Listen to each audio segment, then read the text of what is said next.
This show is part of the RetroZap.com podcast network.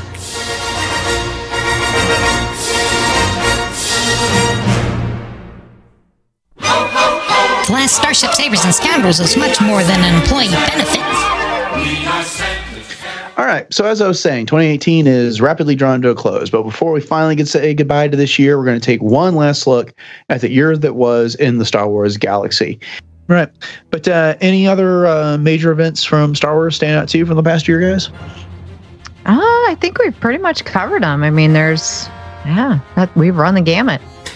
Well, if I could ask you two a question, thinking back into this past year of our fun and experiences and myths together, what stands out to you as some of your favorite moments this past year? And hopefully they'll kind of revolve around me. Sons and hard hands. Saying, thanks, La Jawa. Okay, look, there's a lot of kids in line. Can we wrap this up? And put a bow on it. But there's no gift receipt when you win with the law offices of UTD, the Law Jawa. So now, what do you want for Christmas, little girl? I want justice and a Law Jawa announcer man action figure. The kids love me more than Santa. Looks like I'm putting someone on the naughty list. And looks like someone will subpoena that list. The Law Jawa will. Now, Law Jawa announcer man, reindeer flying action escape. Away! That's just a regular reindeer. It doesn't fly. Law Jawa announcer man, just figuring that out. Merry Christmas to all, and to all, good night to your compensation. I need a stiff milk. Take the picture. Hello, Scoundrels. It is our first show of 2019, and here's what we have in store for this week's episode. An iconic bounty hunter is teased for The Mandalorian, a composer is announced, and there are celebration announcements. We'll cover this and more in this week's news. In our hypothetical, we are previewing all things Star Wars for this year. Finally, in Silence Fools, we'll cover our latest Twitter poll and read a review. This is going to be a great year for Star Wars, so let's get started. Thanks for joining us for episode 71 of Starships, Sabers, and Scoundrels.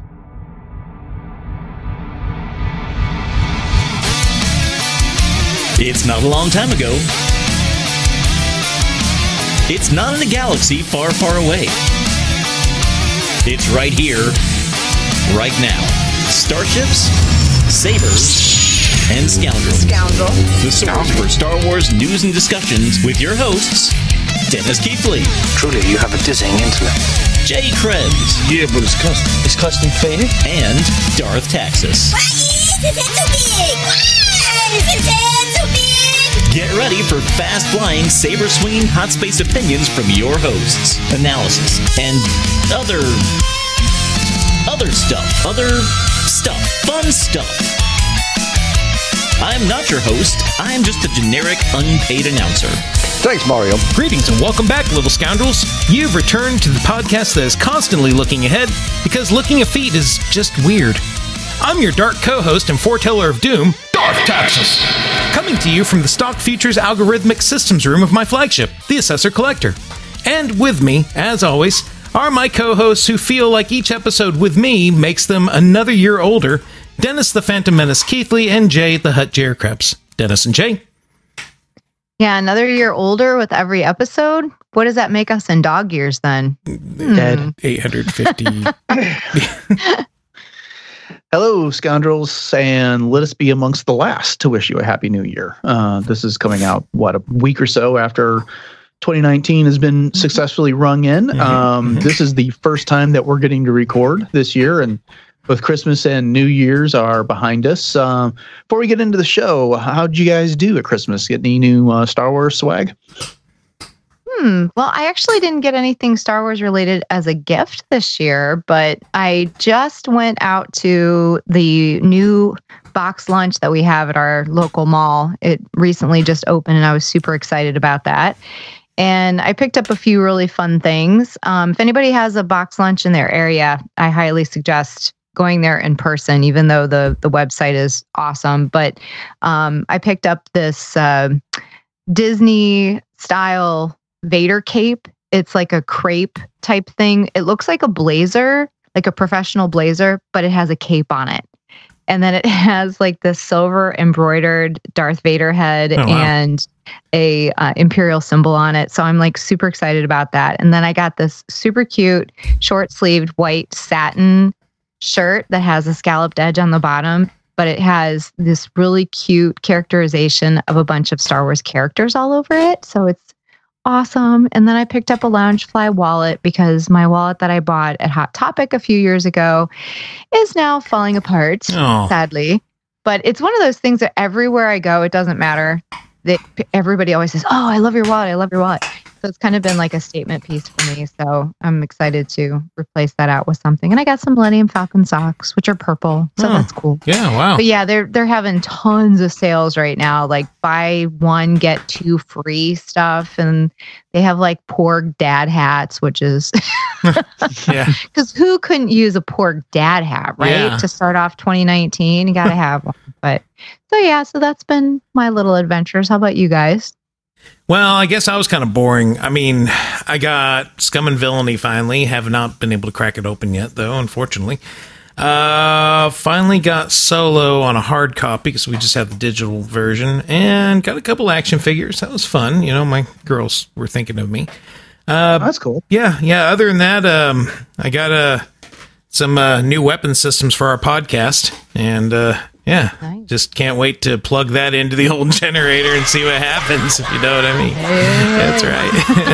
Speaking of action figures, I forgot, actually just We're done with you now, Jay. Dennis? Just kidding. Go ahead.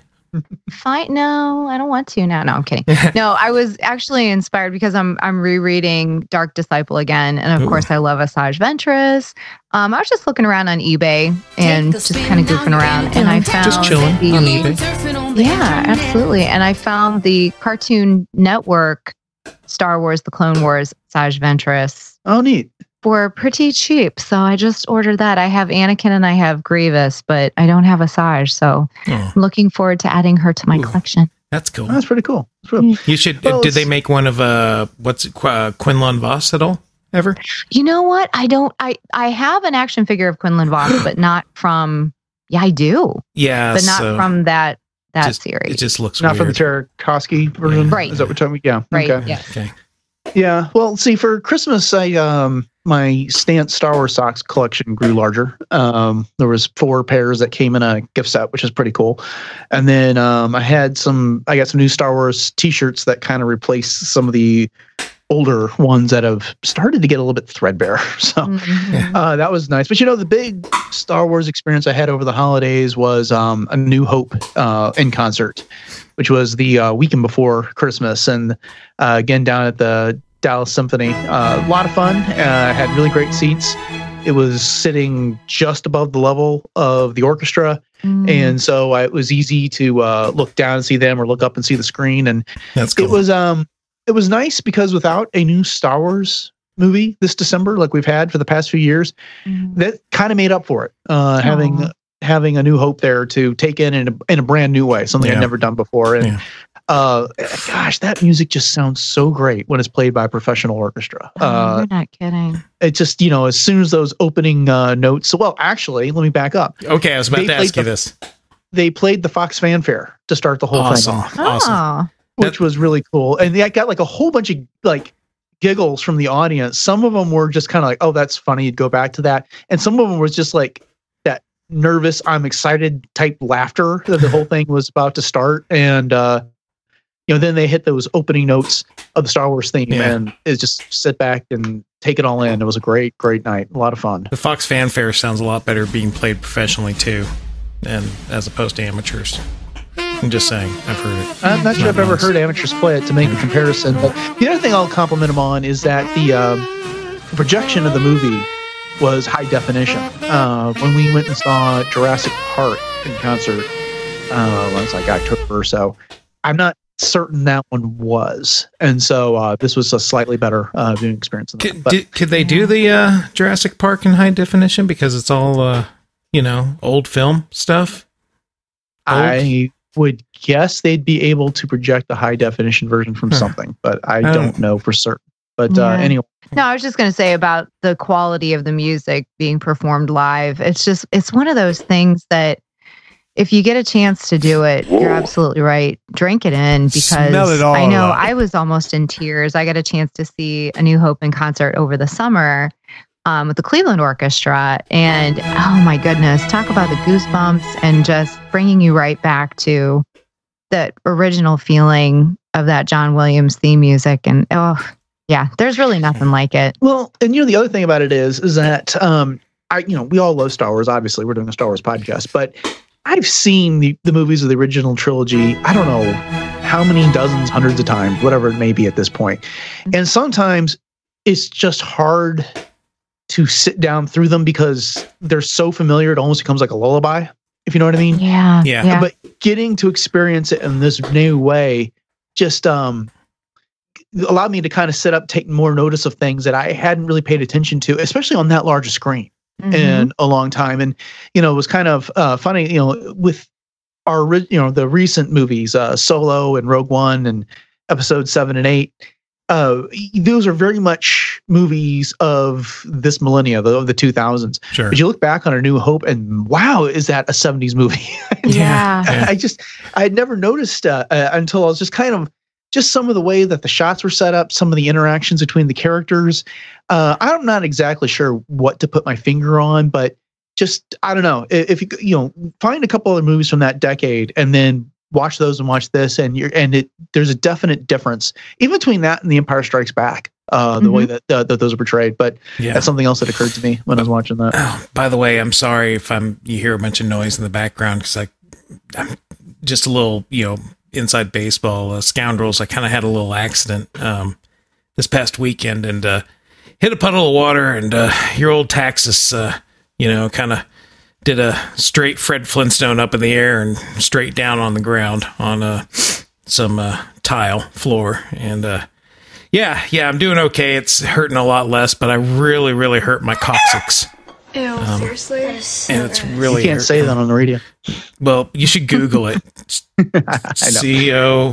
To leave it to you, Taxus, just as we were all getting healthy again, you hurt yourself. I know. At least you didn't hurt your weenus. Are you saying I'm wrong at weenie? Well, I'll tell you what, that only hurts I was when I actually laugh. pointing to the place next to No, it. when I do Super something. Weenie Hut Juniors. Yeah. All right. Well, we're in incredible danger of some extreme censorship here, so why don't we head on over to the news? Sounds good.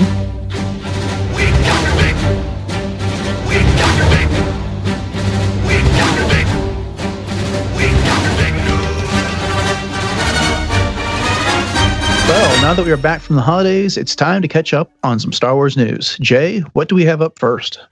Ooh, I'm so excited that I get to do the very first news story in 2019. So here we go. Jon Favreau has teased Star Wars fans with another picture from production of The Mandalorian with a caption of Merry Christmas. Favreau posted a picture of what appears to be an assassin droid similar to IG-88 on Instagram. The droid is set against a green screen. So whether it is IG-88 has not been confirmed, nor has what the droid is up to in The Mandalorian. But I know that was the first thing that crossed my mind when I saw that picture. I was like, ooh, it's Iggy Pop. Yeehaw. Yeah. So, and I'm sure that's probably crossing a lot of fans' minds. But what do you guys think? It made me want a latte. Oh, yeah. Go to the No, it was pretty cool. I saw a lot of people that are running with it as IG-88, and that hasn't been any confirmed anywhere that I've seen anyway. But there's a lot of these IG-type droids that have been popping up in a lot of Star Wars recently. They had, a different series of them that we saw a lot of in Rebels. And so it makes sense that we would see others out there. And I don't know. I love everything that I've seen that Favreau has posted out there. Not that it's been a whole lot, but I love the idea of the show. I like the cast that they put together. And this was a nice little present on Christmas Day to see.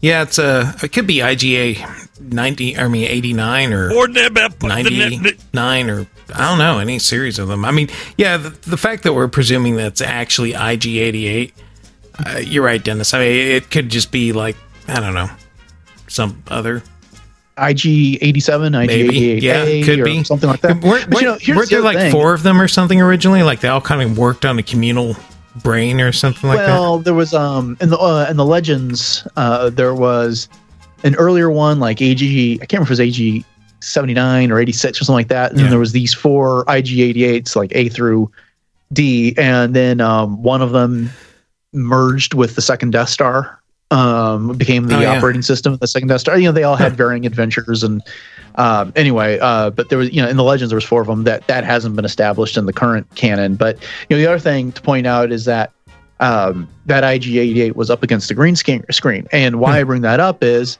that it doesn't look like that was CGI. So what are they? How are they using this droid? Is it kind of like what they did with K2SO, in which they'll have an actor putting on part of the droid and walking around for the other members of the cast to look at?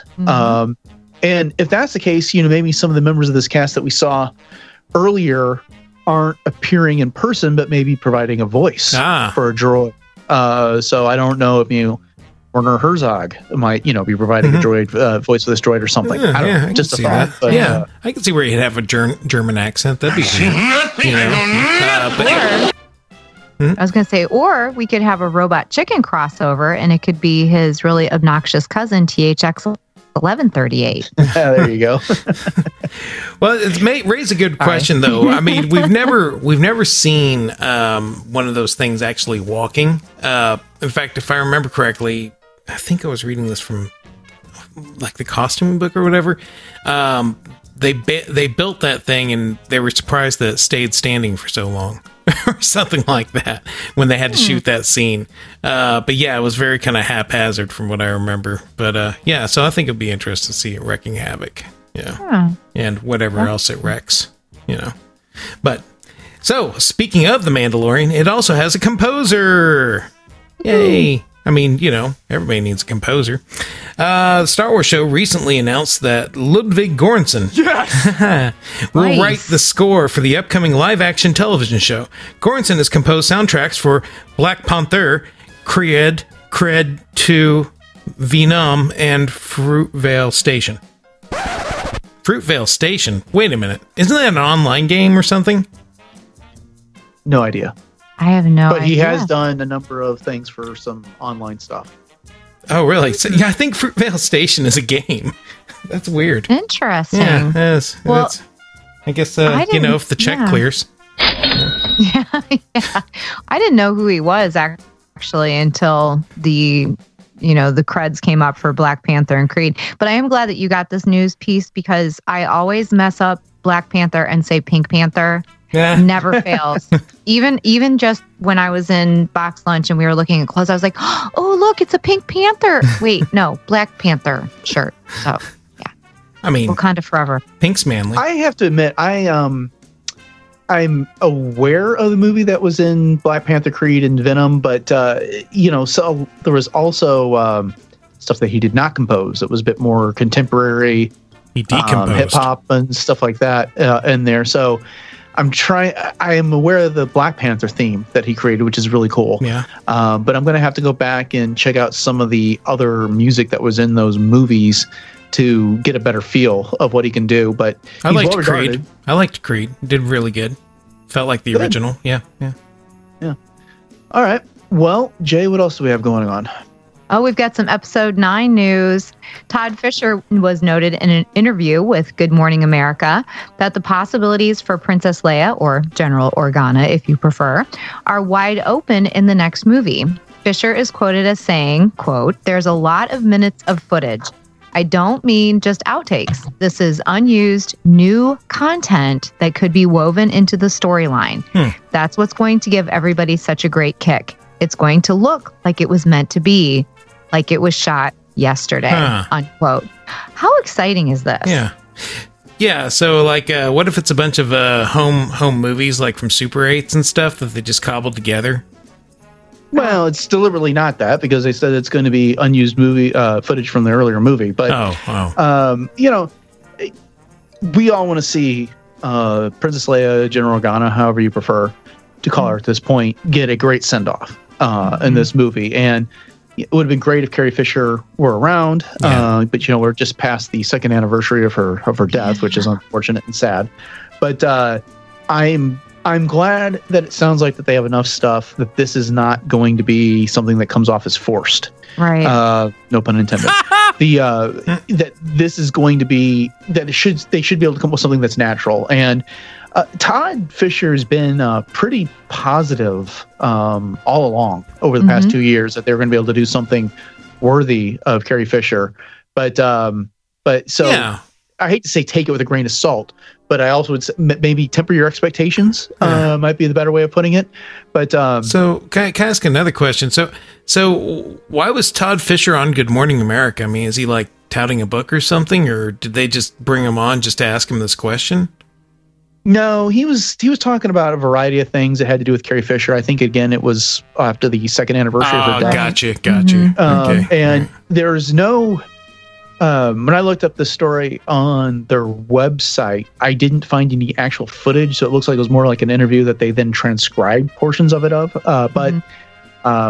But he had a lot of to say there. But just kind of also with Carrie Fisher in the news, it turns out that in typical fashion for her, she was a bit of a script doctor when it came to Leia's lines in The Last Jedi. Right. Rian Johnson recently confirmed that the line about Leia's hair was Carrie's, for instance, which now that that's been pointed out, obviously, that sounds exactly like something she would say.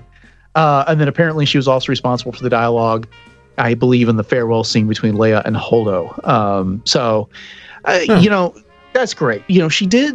She's done a lot of uncredited work along with the credited stuff, her role, but we all know that she in both A New Hope and The Empire Strikes Back and Return of the Jedi, that she had a fair hand in crafting some of Princess Leia's dialogue, and that she also played script doctor some with the movies of the prequel trilogy. And so it's comforting to know that went on for the sequel movies, and it's too bad that she's not necessarily around to do that for episode 9, but I'm guessing that some of these lines that we'll be getting from her in this footage will have been her take on things as well. It kind of makes you wonder like what the original script was, I mean, like that made her go, no, this is all wrong, you know what I mean? Well, the article that I read that from, and credit to Fantatrax for this because they shared it. Basically, she sat alone around with Rian Johnson and just kind of riffed on different things that Leia may or may not do in situations, and he incorporated that into the script at times. So I think definitely that there was some of that you're suggesting, Taxus, but I also kind of feel like, a lot of actors that come to own a role, like she owned Princess Leia, end up getting some input onto what those characters would or would not do. They become the custodian of that character. And and I think she's always kind of billed herself as that. And it's nice to see that she takes it that seriously. Oh, absolutely. And she's always said, I am Princess Leia and Princess Leia is me. So it makes total sense that she would have had a huge hand in this. And you're right, Taxus. It's interesting to think about what the script would have been or could have been if she had still been with us. Yeah. But yet, I do believe that J.J. Abrams was one that when he worked on The Force Awakens, that he really did take everything that Carrie Fisher said as far as Leia's character to heart. And I truly believe that he's going to honor that with whatever he chooses to do with these lines and however he builds it in. It's almost like, well, what would Carrie do? How would Carrie want this to be delivered? So I do believe that there's going to be a lot of respect and reverence being held for this role. Camera tightens on Holdo and Leia's faces. Holdo looks at Leia seriously, and Leia says, well, see you later. All wrong. All wrong. Exactly. So we continue to get the celebration, and we're getting more news about the big convention. The Diorama Workshop confirmed that they will be back at Celebration in Chicago. They also announced their theme, which is Battle of Scarif. And that's also, I think I did like a diorama for that in grade school. Did you now? No. I like the idea of the dioramas. I really do. I think it's a very creative way to express fandom. Yeah. And I always love seeing them. The people that do that do such a great job. Yeah, and it also, all of them freaked me out because that scene with the diorama where it grabbed Luke and pulled him under the trash, that really freaked me out. I think you're thinking Dianoga. Oh. Is there a Dianoga diorama? That'd be weird. Oh. Sure. So what was the diorama at Celebration Anaheim? At Anaheim, or I'm gonna let you field this one, Jay. It was more. No, I'm mixing it up with the Legos because they had the whole Lego workshop and then they had the diorama workshop. Yeah, I did that too. So, I can't remember, quite honestly. Well, the one in Orlando was the Trench Run, which was pretty cool, and but people, the primary portion of the diorama was built by the sponsors of the booth. And, it had the trench going on, but then people contributed a lot of panels where they had made up their own little area of the surface of the Death Star, and then you had TIE fighters and X-Wings and things fighting on it, which was pretty cool. I think it was the Battle of Endor. Maybe? At Anaheim? Yeah, that seems to ring a bell for some reason. Or, I don't know. It's weird. Well, I guess we'll never know. Okay. Well, in our final story, it's a little disappointing, but Sphero is discontinuing its range of Star Wars projects. Oh. The Sphero BB-8 was among the products that ushered in the hype for The Force Awakens back in 2015. But after 3 years, Sphero reported that sales of their Star Wars robots have waned. Instead of focusing on the Star Wars license, Sphero will now focus on educational products and getting those products into schools. Educational? Hey, they've got to find their niche. One, it's never cheap to have a Star Wars license. The markup that are on the Lego models for a big one, just because it's Star Wars, is pretty steep. So looking into this, it seems like, as they said, there was always a spike in the sales of these things right after a movie when they would introduce a new droid. And, BB-8 was a fun way of getting to know the characters as we were getting into The Force Awakens. But when there isn't a current movie, they just are a hard sell. It's just kind of out of mind. People are much more action figure type collectors and things like that than they are this type of a product collector. Well, now I'm going to go buy a couple of these, though. You know what I mean? Yeah. Well, my son has the BB-9E from The Last Jedi, which is cool. Cool. And they are fun, but I can also see where, if it isn't just a steady seller, then why they may not be something they want to keep investing in. Plus, once you get one, how many people are going to buy another one? They did the BB units, so they also did R2-D2 and the astromech with the black paint from Rogue One. Yeah. But it's not like there's a lot of new models of these things coming out that keep you coming back to buy more. Yeah. And they're a little pricey too. I mean, you can get how many action figures for the price of one Sphero. I mean, I own the BB-8 and I fell in love with this little guy when I first got him, and I played with it all the time. But it's kind of one of those things where the novelty kind of fades after a while, and I pull him out every once in a while, but he pretty much just stays in his box on his shelf. And Aww. So I'm actually looking at him right now, and I feel really bad because I feel like, gosh, I should really get him out. You should. But, yeah. But they do. I mean, there's a lot of tech behind it, and you have to keep updating the app. Yeah. And it does take up room on your phone and that kind of thing. But they are fun little devices. Yeah. They really are. So it's like, what kind of educational things are they going to do? Hey, kids, here's a ball that rolls. Well, I don't know what their business model is, but they do other things besides these droids. Flashcards. I don't know why you're disparaging them this way, but they're doing. I'm sure they've got plenty of other great things to put out in markets. I mean, yes, it's disappointing, but if they're going to commit themselves to education, that's certainly commendable. I think they just need to rethink their marketing campaign. BB-8 now with more battle action, kids. Well, here's the thing though, as far as like the educational products, so many schools, and I know my school district included, is now going to these maker spaces where they're really encouraging kids of all ages, whether it be elementary all the way up through high school, to do a lot of hands-on things where, like, we've just recently taken our library and literally ripped out a lot of the bookshelves because there were honestly no books on them. Oh. And I mean, we have a pretty decent supply of books that the kids check out, but you know, realistically speaking, we got rid of like, right, so. Well, no, it's all of like the old encyclopedias, because who needs encyclopedias when you have Google? You know what I'm saying? I know, right? And like it has stuff in there pre 9/11, you know, so we just got rid of all of that stuff.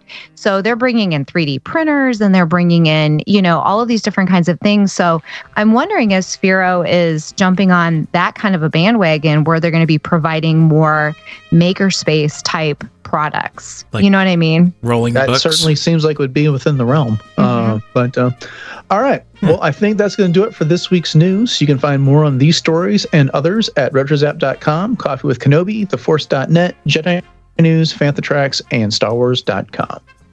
Sell that stock.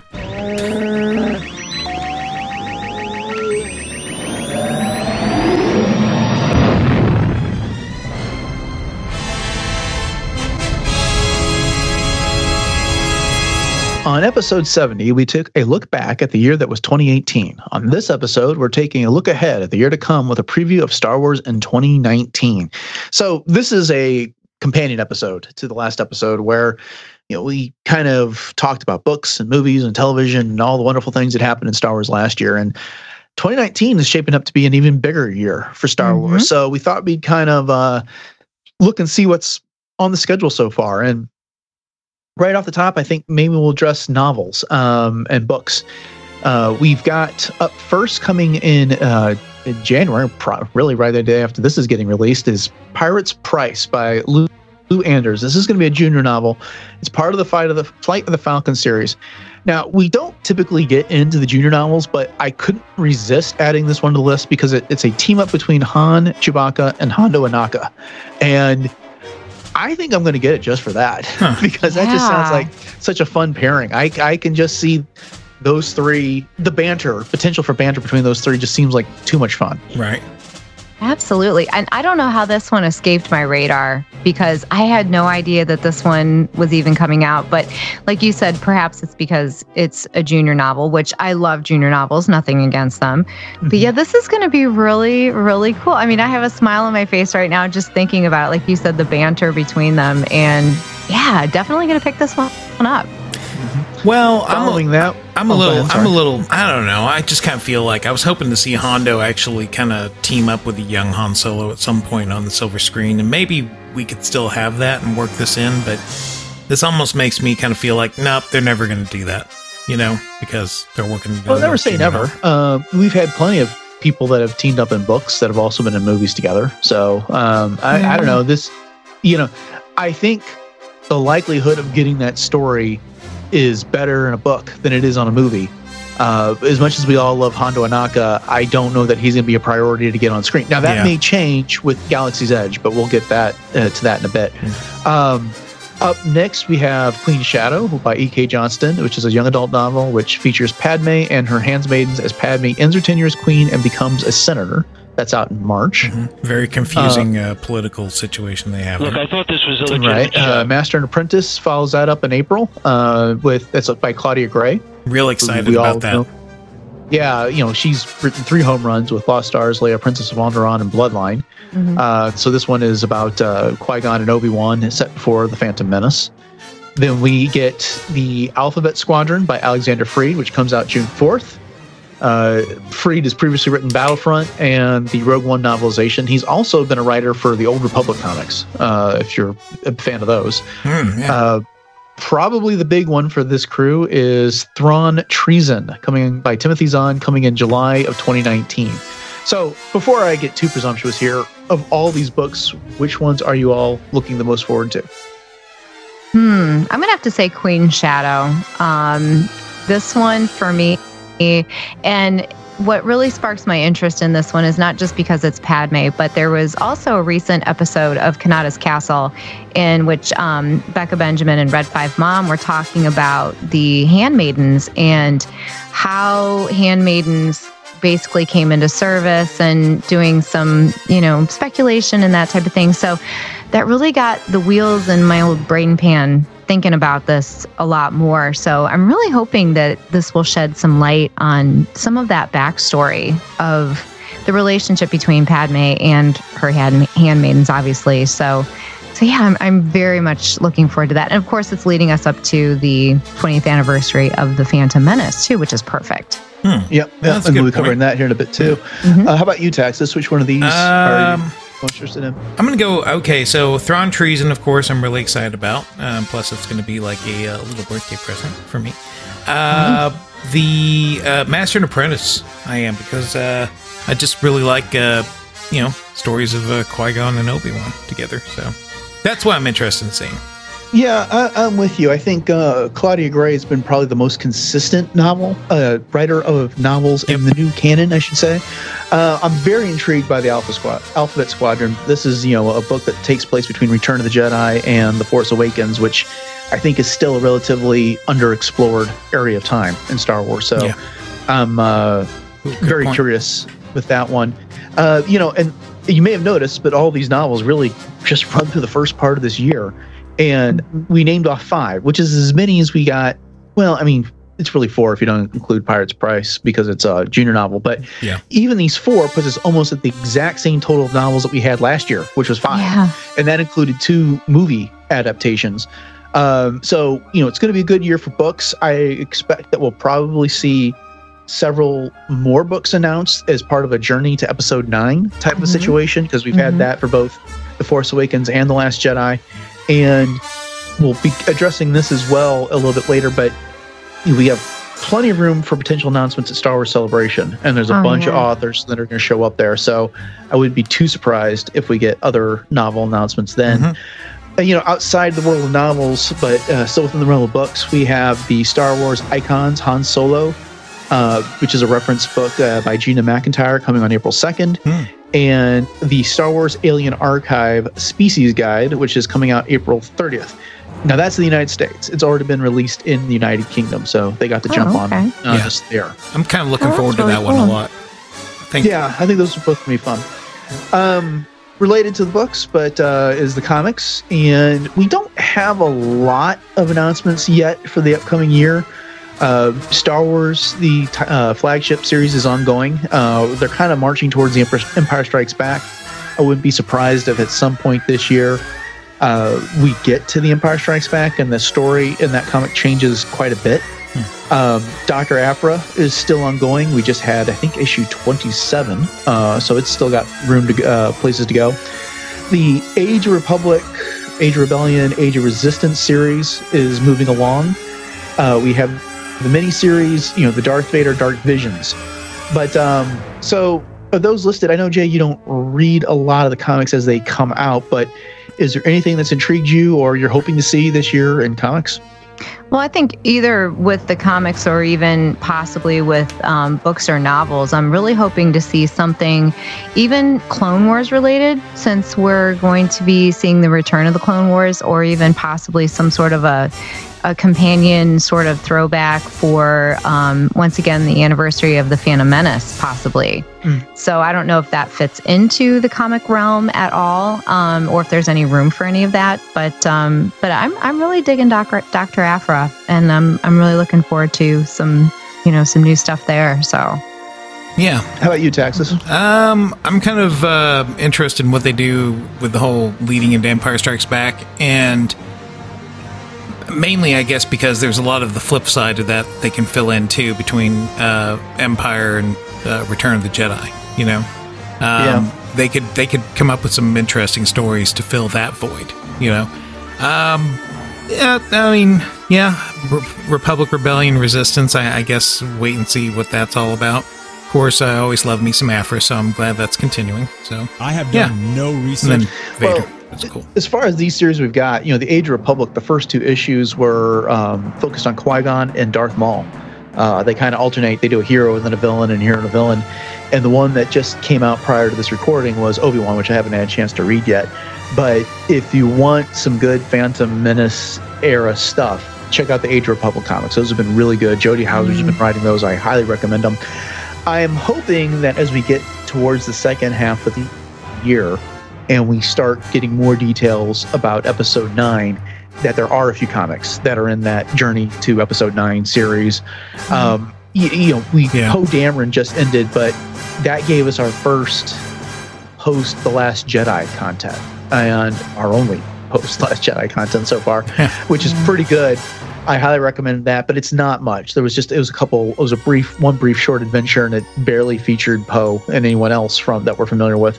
So I'm hoping we get some more there that kind of fills us in on what happened after the Last Jedi and prior to Episode 9.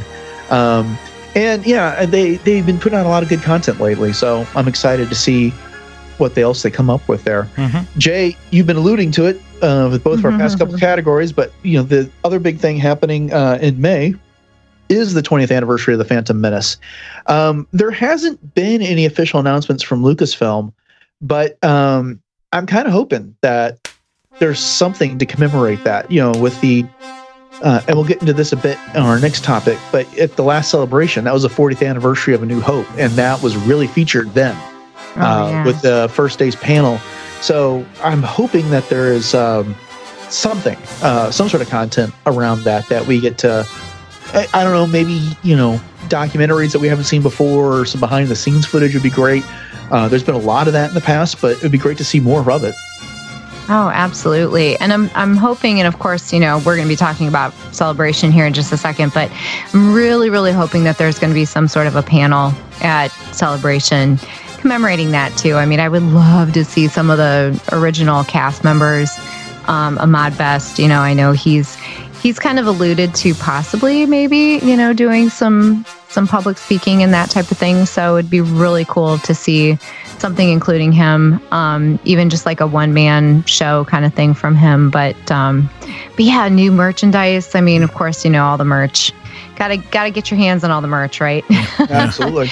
But I'm really hoping, as far as that's concerned, this is just my fashionista sense kind of taking over here, but that Ashley Eckstein will come up with some kind of a new line for her universe with some Phantom Menace inspired anniversary sorts of pieces. So we'll see. But that's my wish list. Yeah, I'm going to kind of bleed into Celebration as well. I could see them doing like the 3D viewing, you know what I mean? They did that in Anaheim with Revenge of the Sith, which was really fun.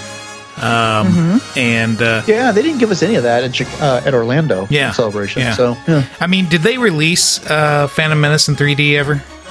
Yeah, yes. They did. I think that was the only one. That was the only one. General release in the theater. Sure, why not? Yep. Why not show it there? It'd be great. That would be cool. Yeah, it's funny that you said that, because they had the little pins that you could buy, at the theater. Oh shoot, I can't remember anyways, the lapel pins, but I have mine from the Episode 1 3D. Actually sitting right in front of me. So how long ago was that? Surrounded. It was the 2012 February. Yes, February 2012. There's been absolutely nothing about it, but it would be kind of funny if they did a Phantom Menace special edition on the 20th anniversary, the way they did for A New Hope in the original trilogy, after 20 years, the anniversary then. But yeah, I doubt it. We probably would have heard something about it now, but it would be nice to. I would keep an eye on your local cinemas. I wouldn't be surprised to see that movie showing up in theaters for a limited engagement in a few places to see it. But that'd be fun. Yeah. Well, we've been talking about this also, but Celebration is coming April 11th through 15th in Chicago.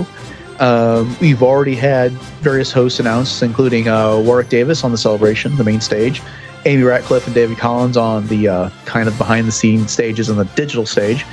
Mark Newbold from Fan the Tracks is the host of the podcast stage, and Gus Lopez is doing some collector-related stuff, is my understanding. As we're talking about with the novels, we know that so far our guests include several authors: Alexander Freed, Kevon Scott, Claudia Gray, Delilah Dawson, Jeffrey Brown, Katie Cook, Timothy Zahn, E.K. Johnston, Justina Ireland, and Zorita Cordova. Good job. Now, they all have previous Star Wars projects, but some of them haven't had real recent projects. So I am betting that a number of these people, like Delilah Dawson, and at the very least, are going to have some sort of announcement of a new book that comes at Celebration. And I wouldn't be surprised that some of these were announcements for a, Journey to Episode 9 type of a situation. Oh, yeah, you read my mind. Definitely. Because, there's got to be more. Especially with who's going to be there. And obviously, all of these authors are very beloved members of the fan community as well. And so it's never... I shouldn't say it's never untimely to have them around, you know what I mean? Just because they don't have something new coming out doesn't mean that they can't, make their presence known. But I think you're absolutely right. We're gonna be seeing some new stuff, and we just haven't gotten those announcements yet. Yeah, the other thing is that I think we're all kind of predicting that there's going to be some sort of a panel related to the the Phantom Menace, and I would be surprised if Hayden Christensen and Ian McDermott and Ewan McGregor and those types show up for that. Yeah, I hope so. That'd be great. Again, that's speculation on my part. If he showed up in a beard, he'd get everyone freaked out. Of course, it'd be really cool if they get Samuel Jackson for that as well. It's like what it did. And then Frank Oz as Yoda. But you could there's a lot of people that you could get that would just send everyone over the edge. Yeah, sure. And then I could imagine that maybe something like on the Friday panel, since that's the first day that's not the Bounty Hunter day. And then maybe that Saturday be their episode 9 type of a panel that should feature Daisy Ridley and John Boyega, Oscar Isaac, and Mark Hamill and the like. And then I would be too surprised if there was a day devoted to television, and there would be Resistance. That's what I'm looking for. Yeah. Yeah, Resistance panels, something related to the Mandalorian, and then the Return of the Clone Wars. There'll be various animation panels because there are at every Celebration, and Filoni's always in charge of those, and does an amazing job with those. Oh yeah. Yeah. But you guys have any other predictions or things that you're hoping to see at Celebration? Well, I'd like to see James Arnold Taylor there, doing some things. No offense to Warwick Davis, but I was kind of hoping that he would be one of the, the Celebration stage MCs, but that's all good. He did a really good job in Anaheim. Oh my gosh, I know. Loved it. But of course, Warwick Davis is always amazing as well. But definitely looking forward to a Clone Wars panel. I will stand in line for that one for sure. I'm actually looking forward to Artist Alley. I love Artist Alley every Celebration, and just seeing what all of the creativity of the different artists bring to the table. So, Joe Crony, Steve Anderson, Michael Pascal, I'm hoping he's going to be there. The list goes on and on. So I always try to pick up at least one new piece of artwork from Celebration. That's always one of my goals. Yeah, so that's cool. That's going to be a big thing for me. Yeah, I'm really interested in the live television. Anything that we can get our hands on that's what I'm salivating for. It's not necessarily that. It's not that I'm not excited for episode IX, but the thing is, there's a certain amount of finality to it. You know what I mean? So I don't know. In my mind, I'm kind of looking for the things that are going to be ongoing. Past that, I'm hoping we get a little bit more hints too into the new movies. Where's that going to go? Who knows, right? Yeah, I don't know that The Mandalorian is going to be more than a one season type of a show. No. I kind of get the feeling that there's that, and then you'll get a season of Cassian Andor, and then they'll be putting out another.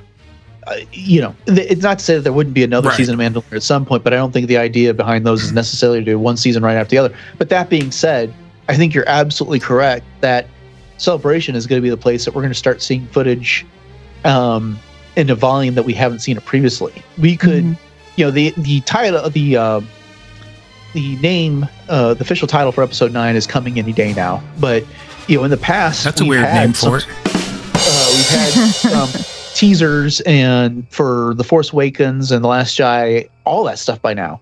But it was at but in Rogue One and the such. But it was at Celebration that we got our first real trailer.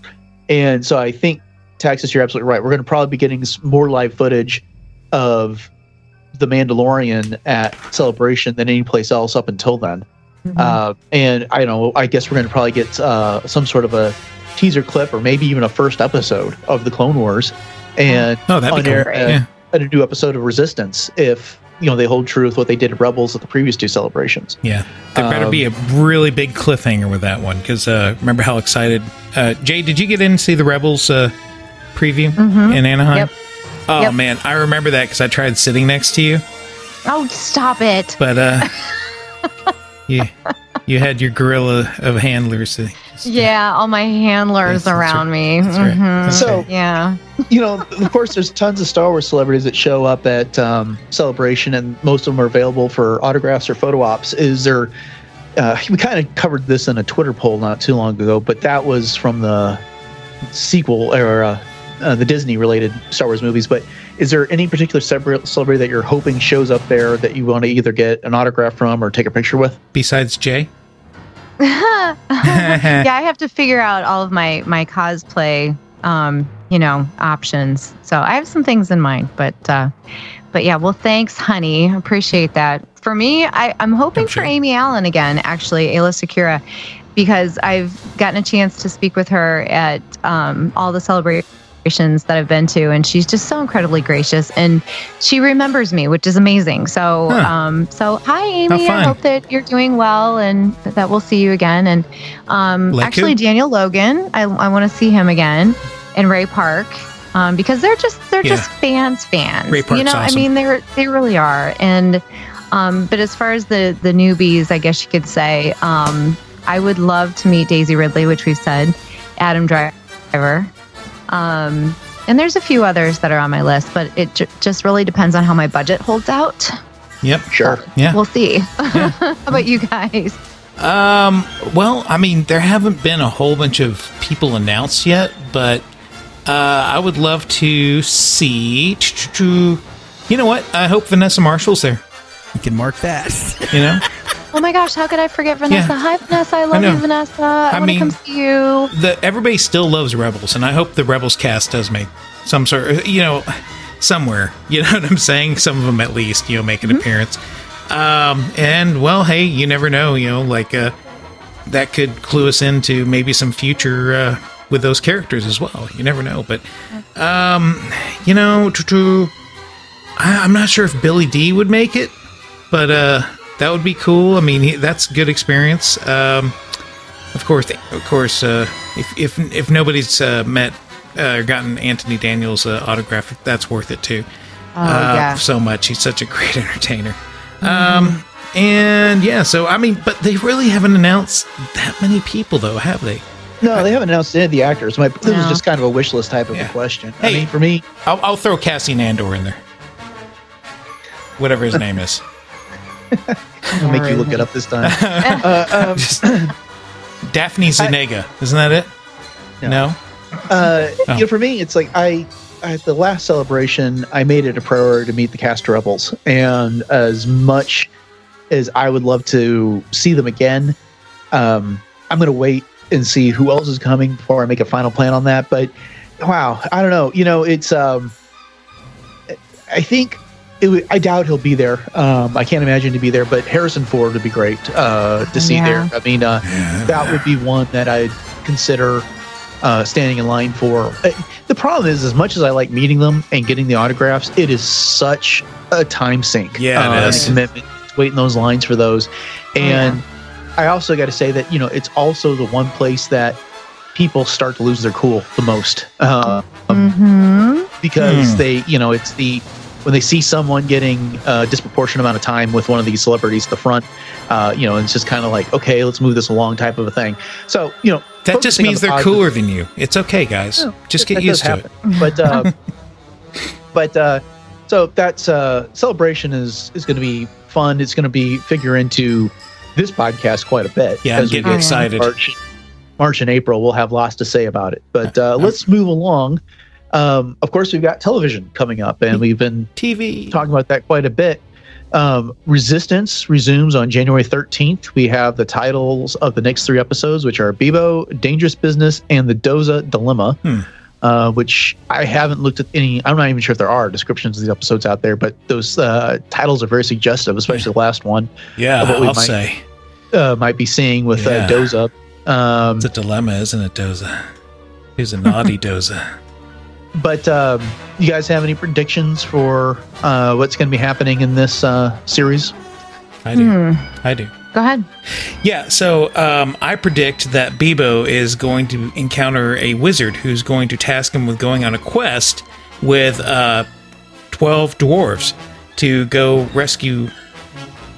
I've got that character wrong, don't I? Yeah. A little bit. How about you, Jack?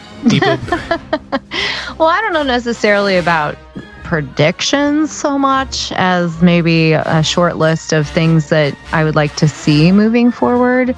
Okay. As far as just more development of some of the characters and kind of where this whole series is going and kind of tying some things together. So I definitely would like to see a little bit more tie-in with Phasma and all of that, I guess you could say, and just kind of knowing a little bit more about how different things are fitting together. And I don't know. It's right now I just feel so disjointed with everything that's going on with Resistance, and maybe that's part of the long game of the series is to kind of keep us guessing just a little bit, but I don't know. Yeah, that was kind of a long answer to a short question. I'm sorry. No, that's all right. In our last review of Resistance, that was, that's this conversation we had, which is that they've been setting a whole lot of things up, and they're just kind of now starting to tie those things together and tighten the whole thing up. So that's my prediction, that the story is going to get a bit more coherent's a harsh word, but it's going to get a little bit more focused going forward. That we'll be seeing all these things that have been scattered around over the previous 10 episodes or so that are going to start bearing fruit in the second half of the season. We kind of know that Kaz has got a day of reckoning coming with the likes of Tam and Tora and others that he's been lying to about who he is, and even if he's a spy and that's his job, these are people that have kind of been his friends. So I think that's going to be coming up. I don't know if it's going to be this season or at some point, but I think this series will run smack into The Force Awakens at some point. Cool. And we might see several episodes that deal with what's going on Colossus Station as the First Order is striking out against Hosnian Prime, and then as they go after the Resistance on Dakar and the like. So, and how come that little punk Kaz didn't answer the call? Yeah, there you go. Oh. Yeah, well, and here's the thing. I don't think that your use of the word coherent was harsh at all. I think we need that. You know what I'm saying, as fans. And it's interesting because just recently I was going back and I was listening to some of our discussions of some of the Rebels episodes that we had done together. And we were I feel like we were more harsh on Rebels sometimes than we've been on Resistance. It's tough love. As far as like we're almost trying to give Resistance the benefit of the doubt all the time. And, and we were just like, but we needed this from Rebels and this from Rebels and this from, and we came to, I think we've come to expect a certain level of storytelling and a certain level of, like you said, cohesiveness and coherentness from these storylines, and we're just not getting it yet. Well, to my defense, I missed out all the episodes I was planning on being extremely harsh on, and came in when I was getting really happy with it. So, yeah. Well, let's put some Resistance aside. I think the animated news that we're all the most excited about is the return of the Clone Wars, which will be premiering on the Disney Plus streaming service later this fall. And we were all kind of a gaga last July when that got announced at San Diego Comic-Con. So, we've all seen the trailer. We know at some point the Siege of Mandalore is going to be featured in that. What exactly the rest of the stories are, I don't know, but that's going to be some very welcome content to get this fall, whenever that debuts. And then Taxus says you've been chomping at the bit about The Mandalorian. It also is arriving this fall on Disney Plus. And we've been over the cast, Pedro Pascal, Gina Carano, Giancarlo Esposito, Emily Swallow, Carl Weathers, Omid Abtahi, that one's such a Werner Herzog, and Nick Nolte. And of course, we got a list of directors, including Dave Filoni and Taika Waititi. I knew as soon as I said that you were ready to say something. With Watitis and your cosplay, and all that. Whoa. All right. Anyway, bringing us back around. So I don't know. This is an unprecedented year for Star Wars television. When you look at the Resistance, Clone Wars, and the Mandalorian, all in the space of this year. It's true. And like I've said, it's a good problem to have, all of this Star Wars that's coming up. But do you guys have any predictions for any of the animated, as far as like the Clone Wars is concerned? Do you have anything on your wish list? Do you have anything, that you're hoping to see, to not see any specific storylines, since we're speculating at this point? Well, with the Clone Wars, they granted my wish by basically telling us we're going to get the Siege of Mandalore. That was hinted at in Rebels, and it was kind of covered briefly in the Ahsoka novel by E.K. Johnston.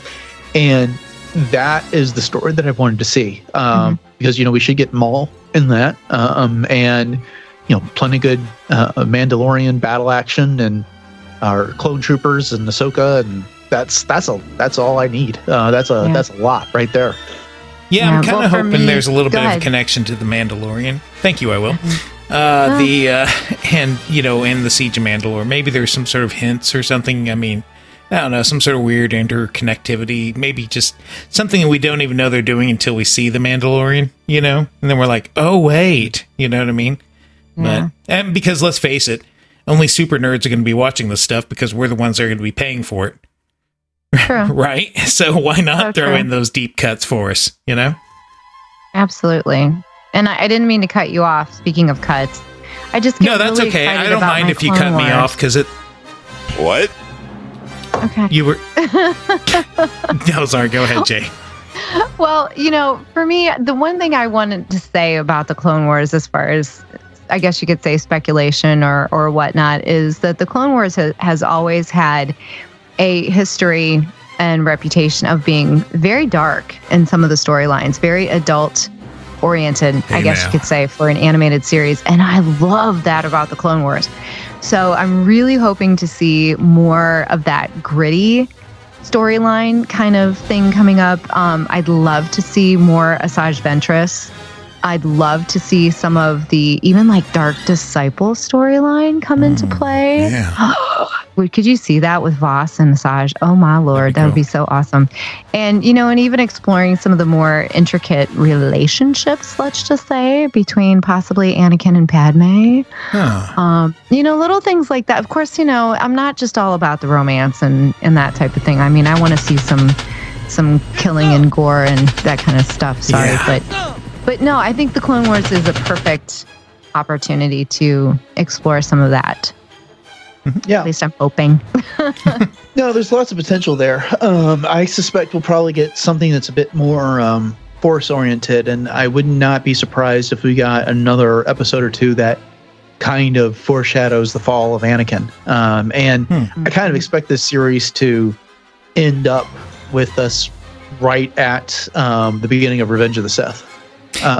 They could finally show the plot to grab Palpatine, Yeah, I mean, that's what the original Genndy Tartakovsky series was about, and but that's been set aside, so we get this version of it, and this will wrap it up for the Clone Wars, which we've all wanted to see. But do we know how many episodes it's going to be? I can't remember. I don't think that they've said exactly, but I think it's like 12, a dozen, or 13, or something like that. Yeah, it feels right.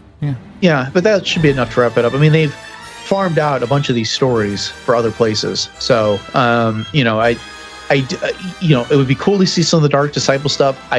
My guess is that we're not going to get much of that, because at one point I heard that was going to be like 9 episodes of a season. That story, and so that'd be a lot of trimming it down. But so there's a lot to look forward to in television. Let's move on to Galaxy's Edge. We've all been eagerly waiting that for a couple years now. It will finally open in Disneyland in the summer of 2019 and at Hollywood Studios and Walt Disney World in the fall of 2019. We know that the two major attractions are Millennium Falcon's Smuggler's Run. Star Wars Rise of the Resistance is the other one. It will also feature a cantina that has everyone's favorite Star Tours pilot, Rex, spinning music. And then, we've got this wonderful Black Spire outpost with towers and a model of the Millennium Falcon and the Resistance and First Order lurking about. So, as much as I love Star Wars and as eager as I am to see Galaxy's Edge, this just isn't on my list for 2019. I'm going to give this one at least a year or two I mean, it's never not going to be busy. It's just going to be a little less busy. And I think if I'm going to put down the cash to go see this, I'm going to give it a chance to breathe. Okay, so eventually I'm going to go, and I know I'm going to be sitting next to somebody, and they're going to look at me and go, first time? Yeah. I could tell. That's okay. Yeah. So, little hint. Apparently, you can get a preview of the libation that they will be serving at the cantina. They're already serving that. Yes. Yeah. Did you see that? Yes, I did. I know. I was so super excited about that. The different brews and whatnot. And I thought, leave it to me to have that be like the one thing I'm most excited about. Oh, no, it's okay. It's got my Irish genes screaming, I tell you.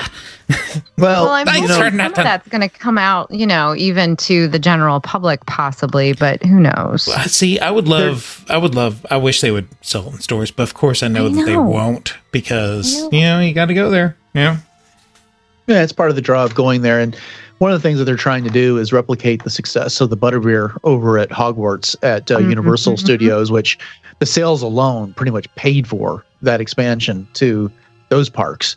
So they're hoping to find their version of that. But, she's a wonderful lady, Butterbeer.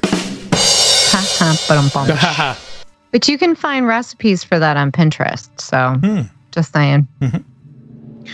Well, kind of an under-discussed area of 2019 is been the video games. Of course, there's going to be continued updates to Battlefront 2. We know that Count Dooku and Anakin are coming in the next 2 months. And then I believe it's in March or April, they're adding some new gameplay as well, which they haven't announced exactly what yet. The Old Republic continues to see updates. They just did Amalgus Returns back in December, which has been kind of causing a bit of a buzz. And then I think perhaps the biggest news in video games is coming later this the 2019 holiday season, which is Star Wars Jedi Fallen Order, which is a single player game coming out for the consoles. Again, not a whole lot's been known about that, except for that you're playing as a Padawan who escaped from Order 66. But beyond that, we don't have a lot to go by. But I think that sounds very intriguing. Yeah, I mean, I played the Old Republic once upon a time, and I had a really good time doing it. But being a MMORPG, it just takes a lot of time. You can't just generally jump in and play for 5-10 minutes. You got to spend a little bit more time getting around. But Battlefront 2 has been big with the three of us. I haven't had an opportunity to play it a lot lately. I got caught up in the Spider-Man craze. Me too. I started playing that too. But I am kind of eager to get back in and check out some of the Geonosis content. And I think Anakin being added to the game is kind of exciting. Taxus suggested, hero mode Anakin versus Darth Vader at some point. Yeah, that'd be fun. That would be a lot of fun. That would be. Well, the whole Geonosis gameplay is amazing. Let me just say, there's so much. I mean, there's just so much. But any predictions for Anakin in terms of, since we got James Arnold Taylor's voice as Obi-Wan? Do you think we'll get anyone familiar to do Anakin's voice? Yeah, I thought perhaps Matt Lanter had recorded that, but that may be just a wish list item. I'm not. Don't quote me on that, but I thought the cast of the Clone Wars had come in to do Dooku, Anakin, and Obi-Wan. So they already got D. Bradley Baker doing clones. I'm excited to see what they do with him. I think the Jedi are an awful lot of fun, and the Sith for that matter, are an awful lot of fun to play in that game. Because come on, running around with the lightsaber, thing. Yeah, that's fun. That's pretty cool. Deflecting blaster bolts and the like. But well, let's finish up this conversation with the big item of 2019, which is Episode 9, which is still untitled. It'll be hitting theaters on December 20th or the day before, depending on early releases, early screenings. Of course, we all know this is the final installment of the Skywalker saga. And, well, there's been, other than the cast announcement, there hasn't been any much in the way of set photos or, we've had no teasers, we've had no footage. So no royalty visiting the set. Yeah, we're still over, time. Not quite a year away, but, we've heard a little bits of tidbits there. So, this is kind of a broad question, but what has got you guys excited the most about Episode 9? Wow. I really, honestly, I've just started really thinking about it. Now that we've kind of turned the page into 2019, I've just really thought to myself, oh my gosh, we've got our movie coming out this year. So, my first thing that I'm wondering is when we're going to get our first teaser trailer and when we're going to get the name drop. And I'm hoping that we actually don't get the name drop until we get the first teaser. Like, I would love to see the name of Episode 9 revealed at the very end of that first teaser trailer. Celebration. I'm telling you, they're going to do a celebration, right? You think they're going to wait that long? See, now I'm thinking more like Super Bowl-ish, like maybe for a teaser trailer at least, maybe not a full trailer, but...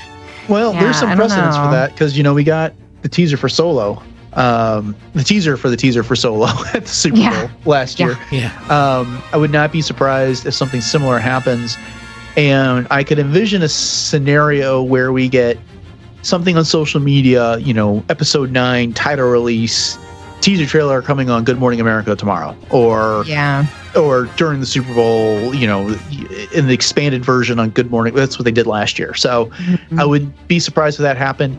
I like your idea, Jay. That'd be a really cool way of doing it, that the teaser announces the title of the movie. I kind of hope we get a little bit of a teaser before Celebration, but then we get a longer trailer there. Right. But thinking back on it, that's what happened with the Force Awakens. Rogue One, they didn't actually do any type of a trailer. They did kind of a what they call it, a sizzle reel of some behind the scenes type stuff for Rogue One. So I expect, this kind of goes back to our Celebration discussion, but I expect we're going to get something, some footage of some kind at Celebration for Episode 9. But shoot, it may not even be a teaser or a trailer then.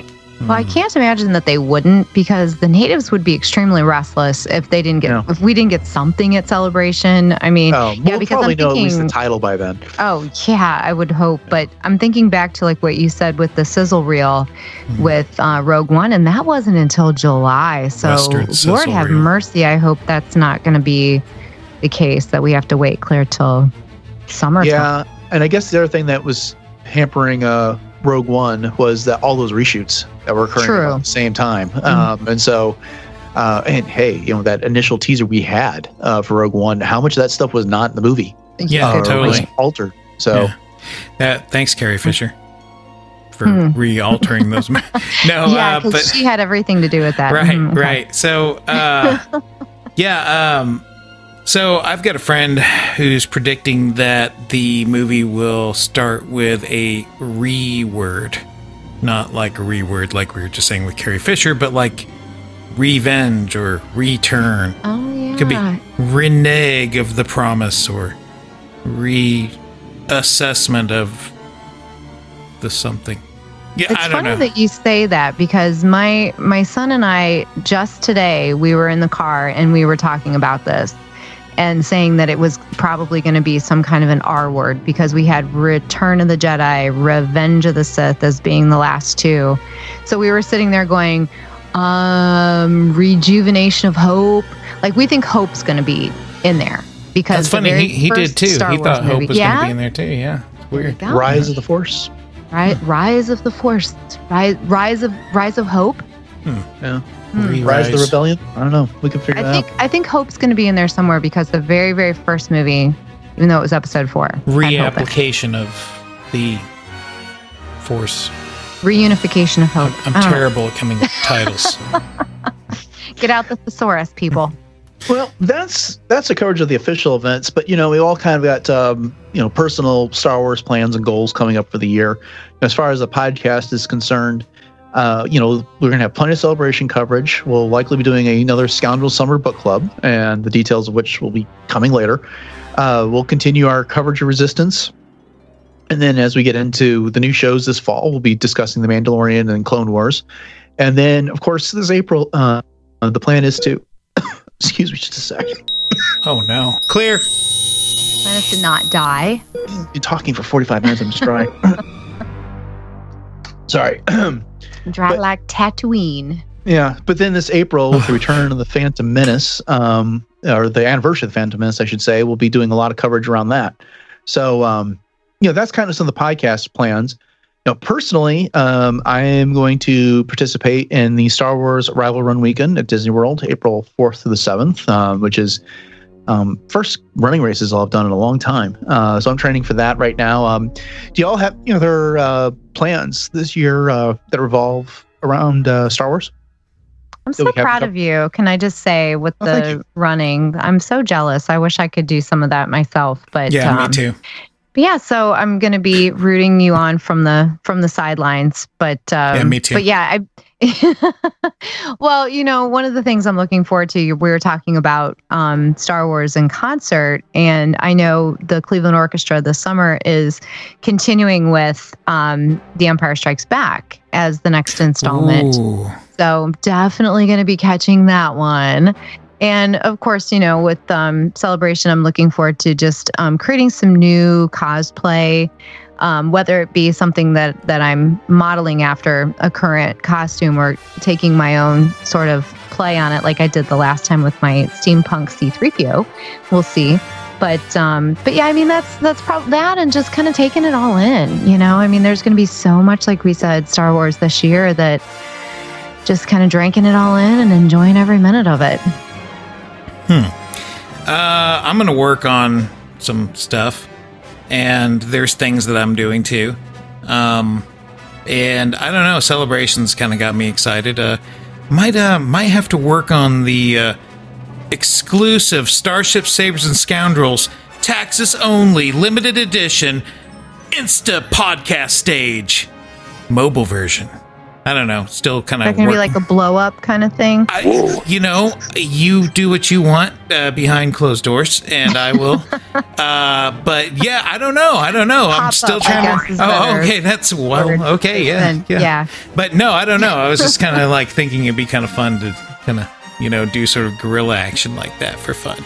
Get people involved. You know what I'm saying? Well, the average person. You said that. Yeah. Well, seriously, though, I'm glad you said that, because I know one thing that I wanted to mention, too, and we kind of glazed over it, was just meeting everybody at Celebration and just rekindling that's the fun old I have. bonds and meeting new people. And Scoundrels, we'll do a lot of things coming up to Celebration, obviously, but come see us. If you notice us anywhere, or we'll try to make our presence known. But yeah, it'll be the first time all three of us will be in the same place. Yeah, I know. That's gonna be awesome. I'll be like I said, working out the kinks on the design. So all right, Jay, I might need to mail some things up to you. Okay. All right, well, that's going to do it then for our preview of 2019. There is a lot to look forward to. This is going to be a huge year for Star Wars, and we can't wait to cover it all. And when you come, Jay, bring that blow-up thing you were talking about. I'll work on that.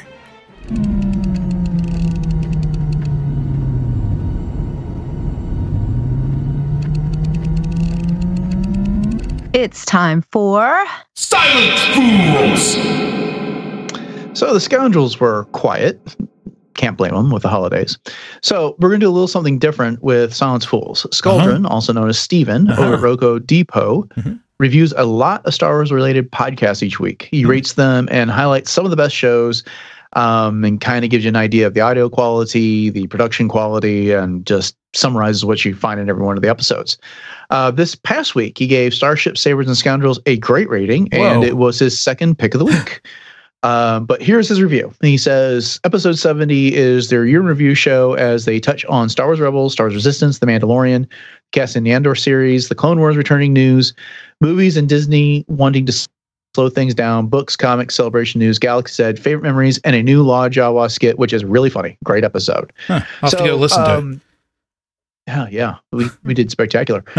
Just listen to Steven. Okay. But we always appreciate his reviews, and he's been very supportive of the show. He really helped out and contributed a bit to our fundraiser for Kylo and Kenobi, the Tigers over at NSYNC, Exotics. And like I say, he's been a good friend of the show. So, I recommend go check out RokuDepot.com, and you can find all of his reviews, and you might just find another great Star Wars podcast to listen to. Yeah. It is true. Yes. Thank you, Steven. You're awesome. Mm-hmm. So for our Twitter poll, a couple of episodes ago, because someone who will remain nameless just did get the poll out, we asked which Obi-Wan is your favorite. And the 4 nominations were the prequels, Ewan McGregor, Clone Wars, which is James Arnold Taylor, Rebels, which is Stephen Stanton, and A New Hope, which was Alec Guinness. And coming in third place was Alec Guinness from A New Hope. Coming in second was James Arnold Taylor, with 21% of the vote. From Clone Wars, Alec Guinness got 7. And coming in first with a runaway was Ewan McGregor from the prequels. So, okay. I'd like to say this is more of a victory for everyone who supported this choice than it is for me, but I'm more than willing to carry the mantle of victoriness on my shoulders for the little scoundrel. I would just point out that last time you made me pick first because I had lost the previous poll, and I was the first one to suggest Ewan McGregor. Go to the tape if you need to. So if there's anyone who's going to get to carry the mantle, this one would be me. But it wasn't that type of a poll. These were just the 4 nominees, and we didn't each nominate anything. I guess I need to go back and listen. You probably do. It was a good episode. Just listen to Steven. So this week, since we recently did a poll about what upcoming Star Wars content we are the most excited for, we're going to do something a little similar, but we're going to focus on Celebration. What are you anticipating the most for Celebration Chicago? And I kind of went more on a announcement type of a thing. I'm putting aside the experiences of meeting celebrities and such aside. So the 4 choices are an episode 9 trailer, Mandalorian and new Clone Wars footage, Dibs, novel and comics announcements, and or more details about Galaxy's Edge. And we'll let ladies go first. So Jay. Oh, goodness gracious. Well, if you would have separated Mandalorian and Clone Wars, I would have gone with Clone Wars, but I'll let you have that one, Taxus. I'll go with the episode 9 trailer this time. So, yeah. Very good. How about you, Taxus? I think we know. Thank you very much, Jay. She picked the one I'm really anticipating. I can't wait to see whatever. some. No, seriously, it's like you know me to my core, and that we've just been talking about for the past hour. But no, the Mandalorian. Yeah, I'm really excited to see some sort of footage for that. Some sort of teasers or something like that. Yeah. Well, there was no rule that we all had to pick different choices here. Maybe Jon Favreau being there too. I forgot about that. So if you want to change your vote hey, you can vote on the Twitter poll if you want, Jay. But I'm also going to go with the episode 9 trailer. The asterisk. Just been talking about, there is a whole lot of amazing content coming this year, and I am super excited for the Clone Wars. I'm super excited for Mandalorian. I really like what's going on with the comics. I like what we've heard about these novels. And I'd love to see Galaxy's Edge, but there's just something about a new Star Wars movie and the event that is, and all of us going out to the theater and talking about our experiences and being in that communal environment with dozens of other people. So for me, it's maybe seeing an episode 9 trailer with hundreds, if not thousands, of other people at Celebration would just be. Because I can just imagine, we'll probably get some scene of people fighting with lightsabers and. Finn's going to get up to say something cool, and Poe, do something amazing in an X-wing. I don't know exactly, but I can just imagine what type of things might be in there, and the gaffes and cheering and everything that's going to come afterwards. You're kind of spoiling it for me right now. All right. Well, and you're absolutely right, because as much as I love Clone Wars, this is the last episodic Skywalker movie we're getting. The last. So it is it's truly the end of an era. Mm-hmm. Yeah. Now watch, in 10 years we'll get episode 10. So, who knows? But, all right. Well, that will do it for Silence Fools.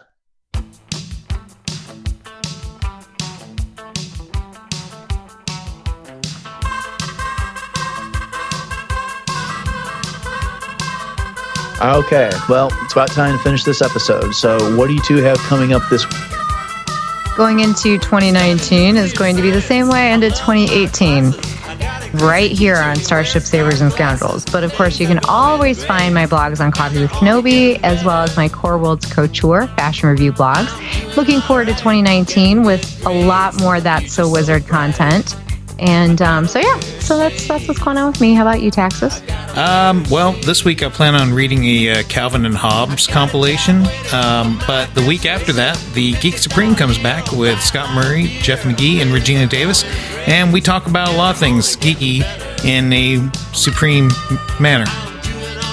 It's stuff like that. Of geekery. Yeah. I think we're going to talk about some holiday movies that we've all been able to catch up on, like the Fish Boy one, and then there's the robot talking car one, and then there was another one. Oh, all these confusing thing that I thought I was like supposed to wear 3D glasses through the whole Spider-Verse movie, but just the way it was shot, I don't know. But anyway, come join us. We'd love to know you're there. As for me, you can find my recent comic reviews for Jody Hauser's Age of Republic comics, Han Solo Imperial Cadet, and others on RetroZap. You can also find my comic discussion with Jovial J each month on Jedi Journals. And finally, you can also find my Star Wars blogs over on Coffee with Kenobi. Scoundrels, thank you for listening and for your support. If you've enjoyed the show, this has been Starship, Sabers, and Scoundrels, and we would love a 5-star review wherever you listen to your podcast, especially iTunes, also known as Apple Podcasts. On the other hand, if you didn't like this, please don't ask us to round up the Rathtars. We used to have a larger cast on Starship, Sabers, and Scoundrels. True that.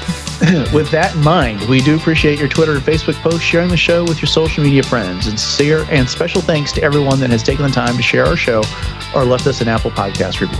Yeah, because those Apple Podcast reviews are not easy to do, so we appreciate every one of them. And speaking of social media, Starship, Sabers, and Scoundrels can be followed on Twitter and Instagram at SCubedPod and liked on Facebook, where we are facebook.com/SCubedPod. If you want to follow Darth Taxus on Twitter, he is at Darth Taxus. Dennis is at DJKVER2, and I am at Joyce Krebs.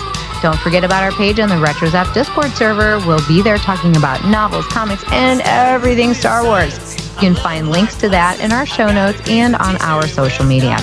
You can reach us by email at scubedpod@retrozap.com. We would love to hear your thoughts on upcoming Star Wars events and plans in 2019, but we welcome discussion and feedback of any kind. Emails, really good tweets, and iTunes reviews end up in Silence Fools. Again, our email address is scubedpod@retrozap.com. Be the first one of 2019. Come on. You want to be the first one.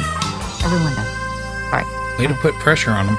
Well, we are a proud member of the RetroZap.com podcast network. Please check out RetroZap for other great shows, including the Superhero Suite featuring Jay and Josh, other Star Wars shows such as Beltway Banthas, Kanata's Castle, and Brews and Blasters, collecting shows like The Dork Lair and other great shows like the Animated Cast, the Arg Cast, the Deuce Cast Movie Show, the Dune Cast, Warp Trails, Techno, Retro Dads, and We Know Nothing. Also be sure to check out our Scoundrels t-shirts on TeePublic. The link to our store is in the show notes. Need help with your future this year? Our shirts cannot do it. Thanks to Aaron Lay for our show logos, and to James Volpe, the Sky Geek, for our The Good, The Bad, and The Ugly show logo. Special thanks to Mario and the Scoundrels players for lending us their voice talents. And here is our disclaimer. Starship, Sabers, and Scoundrels is not endorsed, affiliated with, or sponsored by Lucasfilm Limited and or Disney. The show is intended for entertainment and informational purposes only. All characters, music, and sounds are the intellectual property of their respective copyright holders. All else is the intellectual property of Starship, Sabers, and Scoundrels unless otherwise indicated. All right. Well, Any final thoughts before we sign off here? Yeah, if hindsight is 20/20, is foresight 80/80? Yeah. Well, that'll do it for episode 71 of Starships, Sabers, and Scoundrels. Thanks for listening. Until next time, may the Force be with you. Happy New Year. Oh, I get it. You gotta eliminate the New Year.